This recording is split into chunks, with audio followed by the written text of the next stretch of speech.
الحمد لله نحمده ونستعينه ونستغفره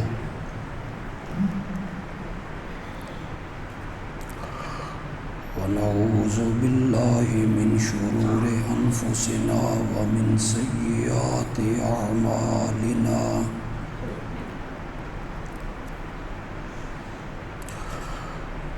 من يهده الله فلا مضل له ومن يضلله فلا هادي له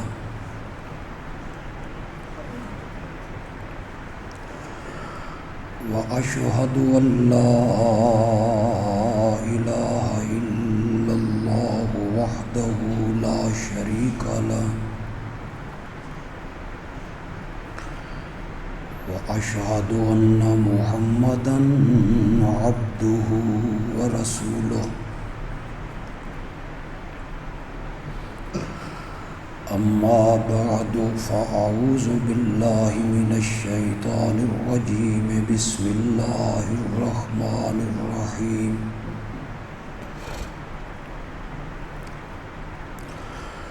الله لا إله إلا هو الحي القيوم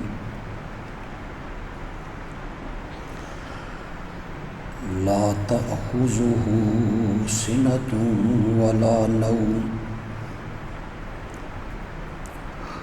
له ما في السماوات وما في الأرض من ذا الذي يشفع عنده إلا بإذنه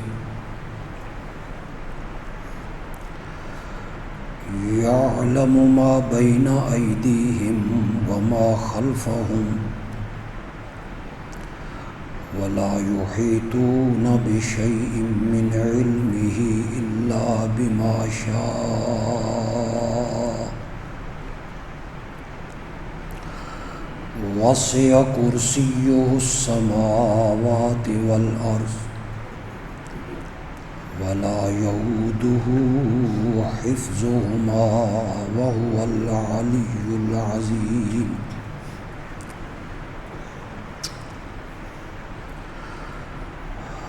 اللہ کے سوا کوئی عبادت کے لائق نہیں، وہ زندہ ہے سب کو تھامنے والا، نہ اسے اونگ آتی ہے اور نہ نیند، اسی کا ہے جو کچھ آسمانوں میں ہے اور جو کچھ زمین میں،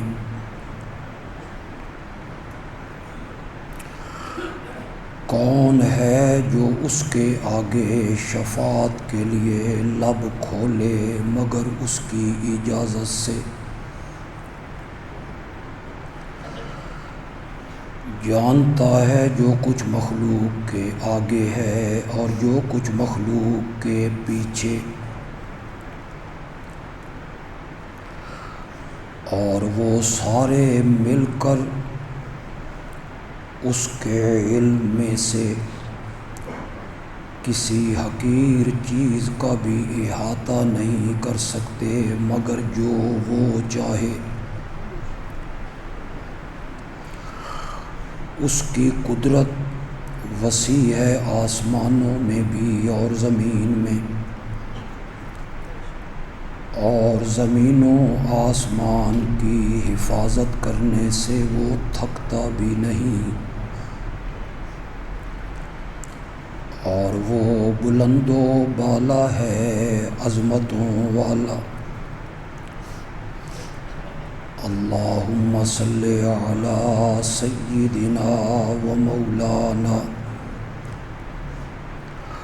محمد النبی الأمی وعلی آلہ وأصحابہ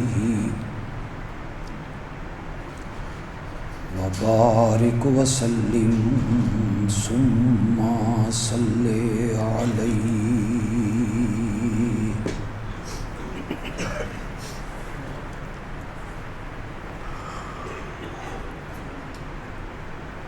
رمضان المبارک کے پہلے خطبے میں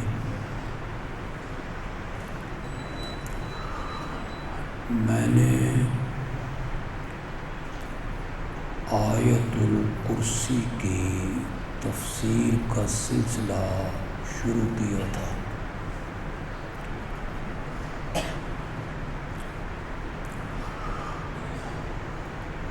قرآن مقدس کی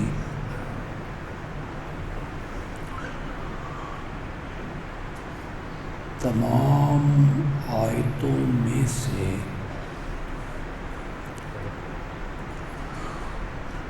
آیت الکرسی سب سے افضل آیت ہے۔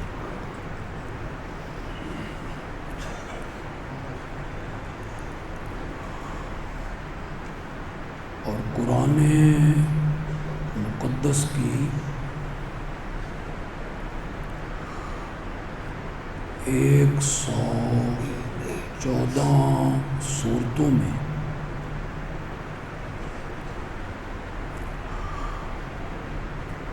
سب سے افضل سورت اخلاص ہے۔ قل هو اللہ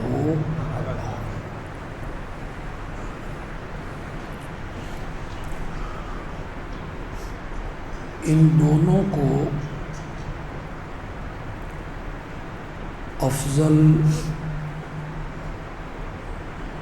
عظیم اور اعلیٰ کیوں کہا گیا؟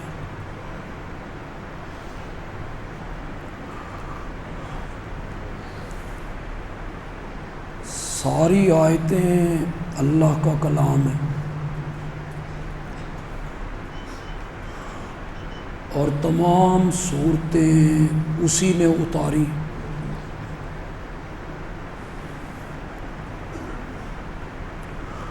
تو آپ تھوڑی سی توجہ فرمائیں۔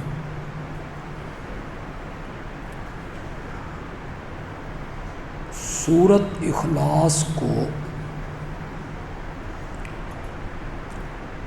سب سے اعلیٰ اور عظیم سورت اس لیے کہا گیا کہ اس میں سوائے توحید کے اور کچھ بیان نہیں۔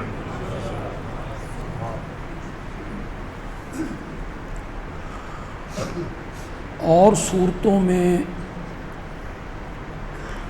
رسالت کا ذکر بھی ہے، قیامت کا ذکر بھی ہے، بشارتیں بھی ہیں، ڈراوے بھی ہیں، مشرکین کے رویوں پر شکوے ہیں، داعی کو تسلیاں ہیں۔ لیکن سورت اخلاص میں صرف اللہ کی توحید کا ذکر۔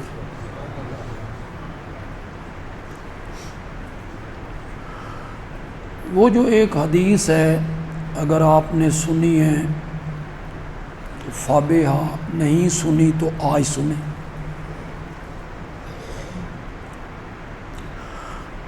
آپ نے فرمایا جس نے 3 مرتبہ سورت اخلاص پڑھی اس نے گویا کہ پورا قرآن پڑھ لی۔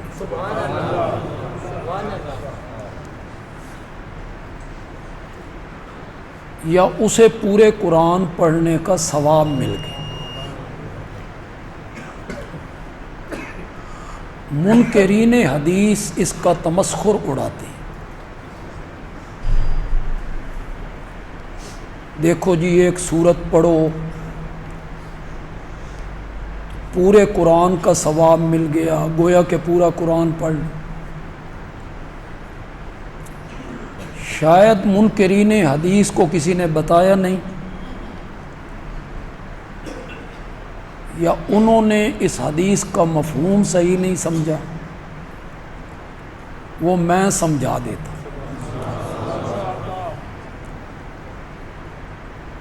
پورے قرآن میں 3 بنیادی عقائد ہیں.